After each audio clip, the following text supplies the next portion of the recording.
Surcharged with Divine Love by Sukmani Aunty, published by Unistar Publishers।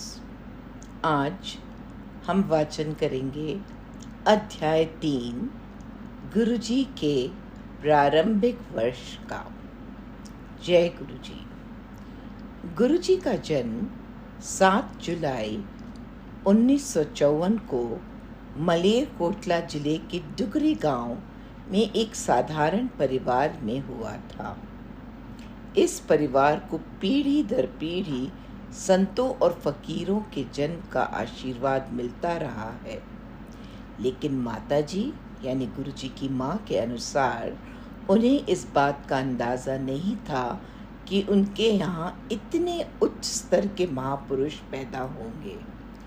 दाई के अनुसार जिस दिन गुरुजी का जन्म हुआ, उसने कमरे में एक सांप और अजीब तरह की तेज रोशनी देखी। जब पंडित पुजारी ने जन्म कुंडली बनाई तो उन्होंने माताजी से स्पष्ट रूप से कहा कि यह बच्चा सिर्फ उनका नहीं है, बल्कि पूरी दुनिया का है। छोटे बच्चे के रूप में भी उनके मूत्र में सुगंध रहती थी और उन्होंने कभी अपने कपड़े गंदे नहीं किए। एक युवक के रूप में वे अक्सर खेतों में समाधि में बैठ जाया करते थे। वे तेज धूप या तेज बारिश से कभी प्रभावित नहीं होते थे। उनके सहपाठी अक्सर उनका मजाक उड़ाते थे, क्योंकि गुरुजी कभी भी उन चीज़ों का आनंद नहीं लेते थे जो वे करते थे। उनके दोस्तों ने कई बार गुरुजी के सामने यह घटना सुनाई है कि कैसे वे अक्सर खत्म हो जाने पर पेन में स्याही भर दिया करते थे।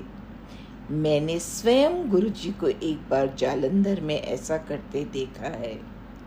गुरुजी के पास एक डायरी थी जिसमें उन्होंने अपने आसपास आने वाले कुछ लोगों के पते लिखे थे। डायरी में रखा हुआ पेन काम नहीं कर रहा था।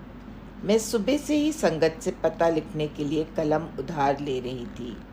शाम के समय गुरुजी किसी का पता लिखना चाहते थे और इससे पहले कि मैं किसी से पेन मांग पाती, उन्होंने मेरी ओर देखा, पेन में फूंक मारी और लिखना शुरू कर दिया।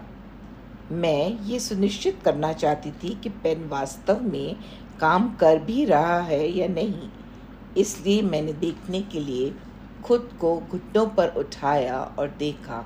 हाँ, पेन काम कर रहा था। वह फिर मेरी तरफ देखकर मुस्कुराए और लिखना जारी रखा। गुरुजी के सहपाठियों में से एक अक्सर यह घटना सुनाया करते थे जब वे अपनी स्कूटर पर गुरुजी को कॉलेज ले जाने के लिए लेने गए थे। गुरुजी के घर पहुंचने पर गुरुजी ने उनसे कहा कि उन्हें कुछ काम है और वह उनसे कॉलेज में मिलेंगे। गुरुजी के पास कोई स्कूटर नहीं था, फिर भी गुरुजी कॉलेज परिसर में खड़े होकर अपने मित्र का इंतज़ार कर रहे थे। बस उनका परीक्षण करने के लिए गुरुजी के मित्र गुरुजी के घर वापस गए और पाया कि गुरुजी अपने घर पर ही मौजूद थे।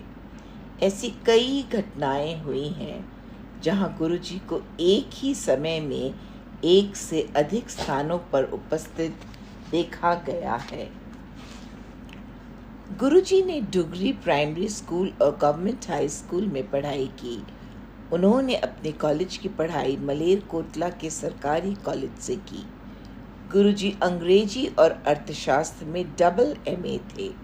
वे धारा प्रवाह अंग्रेजी बोलते थे और उनकी लिखावट बहुत सुंदर थी। फिर भी हम सभी के समक्ष उन पर पर्दा पड़ा रहे। वे अक्सर हमसे उनके लिए कुछ शब्दों का उच्चारण करने के लिए कहते थे।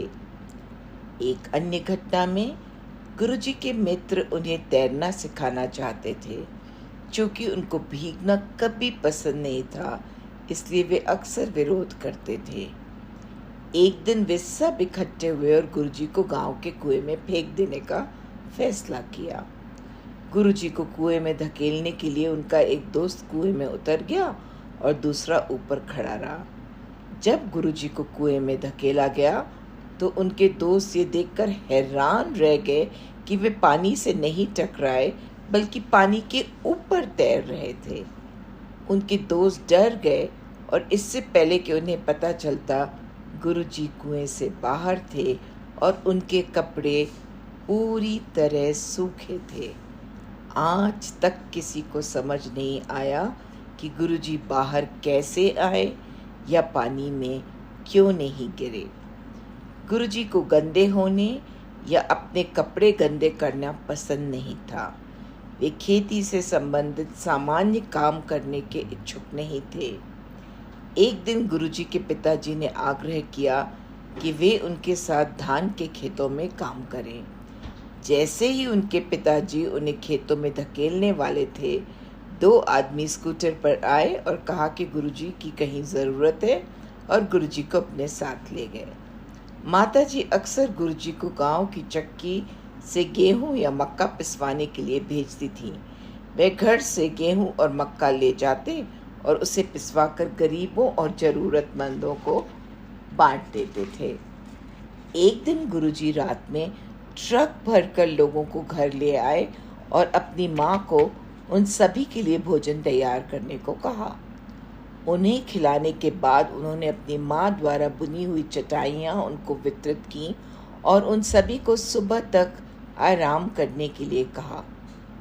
जब उनसे पूछा गया कि उन्होंने ऐसा क्यों किया, तो गुरुजी ने अपने परिवार को बताया कि अगर वे उन्हें रोककर घर नहीं लाते तो उनका एक्सीडेंट हो जाता और वे सब मर जाते।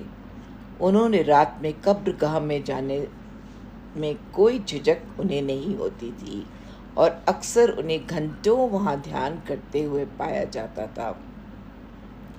अपने परिवार की नापसंदी के बावजूद वे अक्सर साधु संतों की संगति में रहते थे।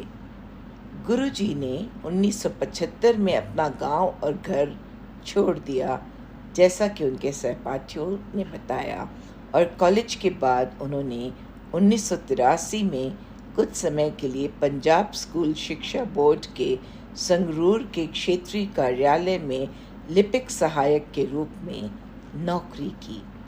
गुरुजी ने हमें बताया कि 8 साल की उम्र तक उन्होंने अपनी सभी इच्छाओं पर पूरा काबू पा लिया था और अपना सारा समय ध्यान में समर्पित कर दिया था। ऐसे गुरु महाराज के चरणों में कोटि कोटि नमन। शुक्राना गुरु महाराज।